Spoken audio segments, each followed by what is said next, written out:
بسم الله. اضرب. Pasukan Pertahanan Israel atau IDF mengakui bahwa pasukannya terjebak dalam taktik baru Hamas di Gaza. Adapun taktik tersebut yakni Hamas menggunakan speaker atau pengeras suara untuk menjebak tentara hingga tank Israel. Dikutip dari Al-Mayadeen, jurnalis militer Israel menekankan bahwa perlawanan Palestina menggunakan taktik baru. Hamas menggunakan pengeras suara yang ditempatkan di gang-gang terletak di jalur Gaza. Lantas, Hamas menyiarkan percakapan bahasa Arab untuk menambah kekacauan di antara tentara Israel yang menyerang. Percakapan itu dilakukan oleh anak-anak dan remaja.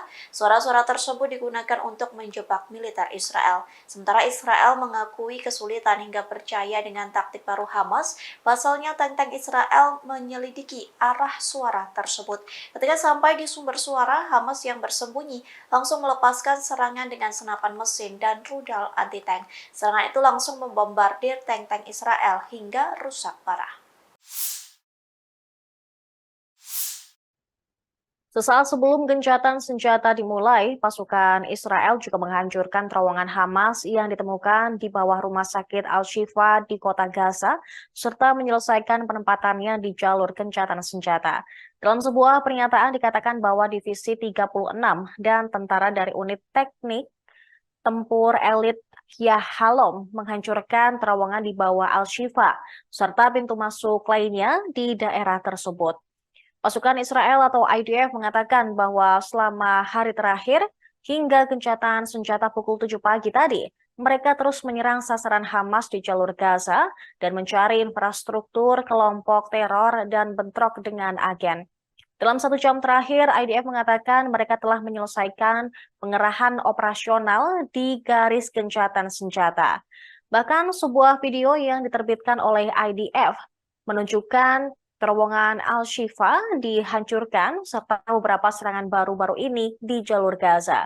Mereka juga mengaku telah menangkap direktur rumah sakit dari rumah Al-Shifa dan dipindahkan untuk diinterogasi oleh ISA. Memang di hari sebelumnya, 23 November, Direktur Rumah Sakit Al-Shifa dilaporkan telah ditangkap oleh Israel bersama beberapa dokter senior Al-Shifa lainnya. Sementara itu, Israel kembali menuding bahwa Hamas tak hanya mengeksploitasi listrik dan sumber daya rumah sakit untuk membangun jaringan dan memelihara jaringan terowongan teroris yang luas di bawah rumah sakit tersebut. Tetapi juga pasukan militannya mencari perlindungan di sana segera setelah melakukan pembantaian pada tanggal 7 Oktober dan membawa sandera Israel bersama.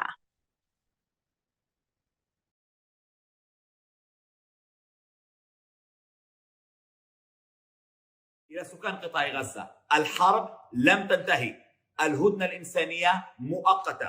منطقة شمال قطاع غزة هي منطقة حرب خطيرة وممنوع التجول بها.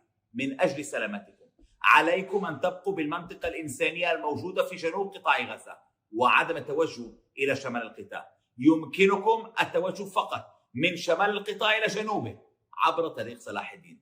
العودة إلى الشمال ممنوع وخطير جدا. مصيركم ومصير عائلتكم بأيديكم. اختاروا القرار الصح، ابقوا في منطقة جنوب قطاع غزة أو انتقلوا من الشمال إلى جنوب القطاع، وقد أعذر من أنظر.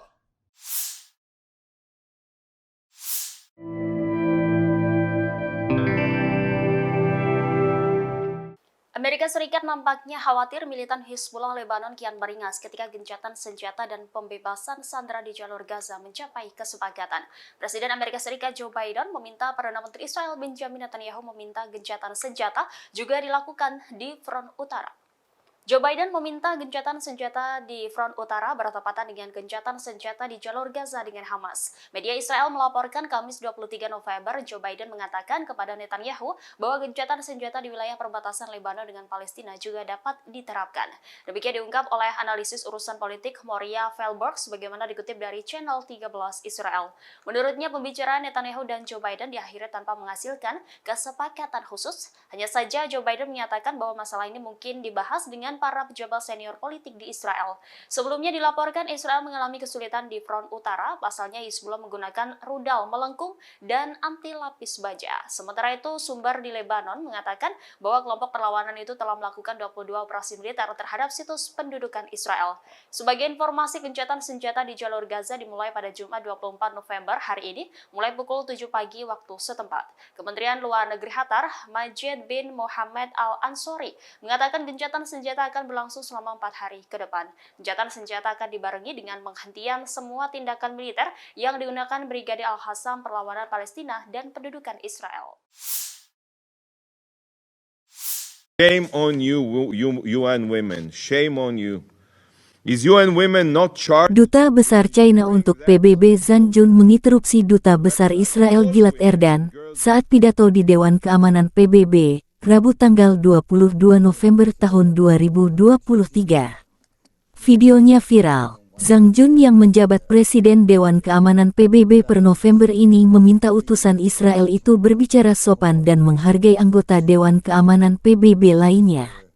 Erdan menuduh PBB mengadopsi angka-angka korban meninggal dan jumlah kerugian di jalur Gaza memakai angka-angka dari Hamas seolah-olah angka-angka itu suci. Zhang Jun mendadak memotong pembicaraan utusan Israel itu. Zhang Jun menyela dan mendesak Erdan untuk menunjukkan sedikit rasa hormat saat berbicara dengan pejabat senior organisasi tersebut sebelum mengizinkannya melanjutkan pidatonya. Bulan lalu, Jun menuduh Israel menyebabkan bencana kemanusiaan yang belum pernah terjadi sebelumnya dan mendesak mereka pada tanggal 11 November untuk segera mencabut blokade Gaza dan memastikan aliran pasokan penting ke wilayah tersebut, khususnya bahan bakar untuk fasilitas kemanusiaan dan medis, tidak dibatasi. Sebelumnya, Menteri Luar Negeri Tiongkok Wang Yi menyatakan bahwa situasi yang meningkat pesat di Timur Tengah menyebabkan kurangnya keadilan bagi rakyat Palestina. Setelah Tiongkok menjabat sebagai presiden bergilir Dewan Keamanan PBB pada bulan November ini, Kementerian Luar Negeri mengumumkan bahwa Beijing akan melakukan segala upaya untuk memulihkan perdamaian di Palestina. Meskipun negara-negara Barat menyatakan dukungan kuatnya terhadap Israel setelah agresi mereka yang terus berlanjut di Gaza, Beijing mengambil sikap yang relatif tidak memihak. Tiongkok menyesalkan hilangnya nyawa warga sipil, menyerukan penghentian segera permusuhan dan menegaskan kembali dukungannya terhadap solusi dua negara, yang bertujuan untuk mendirikan negara Palestina yang merdeka. Shame on you, UN women. Shame on you. Is UN women not charged with ensuring that, I quote from their website, all women and girls 尊敬的以色列代表，我想提醒你，你可以在发言中完全表达你的不同意见，但请对会议所邀请的同胞人保持起码的尊重，这是安理会的一贯的惯例，也是大家都应该遵守的规则。我提醒你注意，我请你继续发言。Thank you, President. Pasukan pertahanan Israel mengatakan pada Kamis malam bahwa mereka telah membunuh Komandan Angkatan Laut Hamas di Khan Younis dalam serangan udara di jalur Gaza beberapa jam sebelum dimulainya gencatan senjata. Sementara itu, petinggi dari militer atau Kementerian Israel mengatakan bahwa setelah gencatan senjata ini berakhir, maka perang kemudian akan dilanjutkan atau kemungkinan akan dilanjutkan dalam 2 bulan ke depan. Tentara mengatakan Ammar Abu Jalalah tewas bersama anggota Angkatan Laut Hamas lainnya. Dikatakan Jalalah adalah seorang agen senior di Angkatan Laut Hamas dan terlibat dalam mengarahkan beberapa serangan teror melalui laut yang berhasil digagalkan. Menjelang jeda pertempuran, Menteri Pertahanan Yoav Gallant mengatakan pada hari Kamis kemarin bahwa setelah gencatan senjata sementara pendek dengan Hamas berakhir, kampanye militer akan dilanjutkan dengan intensitas setidaknya selama 2 bulan lagi. Gallant juga mengatakan dalam beberapa hari ke depan, gencatan senjata akan dibarengi dengan pembebasan sandera antara kedua belah pihak. Namun, ia kembali menegaskan masa jeda ini juga akan digunakan Israel untuk mengatur, bersiap, menyelidiki, memasok senjata, dan untuk melanjutkan serangan selanjutnya ke Hamas. Kesepakatan pembebasan sandera yang dimediasi oleh Qatar dan AS dimulai pada Jumat pagi waktu setempat. Hamas dalam perjanjian ini akan membebaskan sedikitnya 50 wanita dan anak-anak Israel yang mereka sandera pada tanggal 7 Oktober. Dan pembebasan ini akan berlangsung atau gencatan senjata berlangsung selama 4 hari ke depan. Ini sebagai imbalan atas jeda pertempuran selama 4 hari tersebut dan pembebasan 150 tahanan Palestina yang ditahan oleh Israel. Kepala Staf IDF, Letjen Herzi Halevi, menggemakan komentar Galan pada hari sebelumnya dengan mengatakan bahwa militer tidak akan mengakhiri perang. Gencatan senjata sementara antara Israel dan Hamas mulai berlaku pukul 7 pagi tadi waktu setempat. Dan kelompok pertama yang terdiri dari 13 sandera Israel dibebaskan pada hari Jumat pukul 4 sore waktu setempat.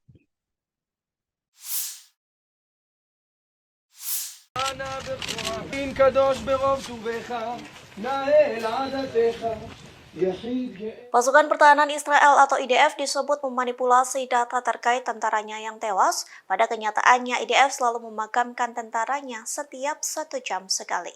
Hal tersebut disampaikan oleh Direktur Pemakaman Militer Gunung Hels yakni David Oren Baruch.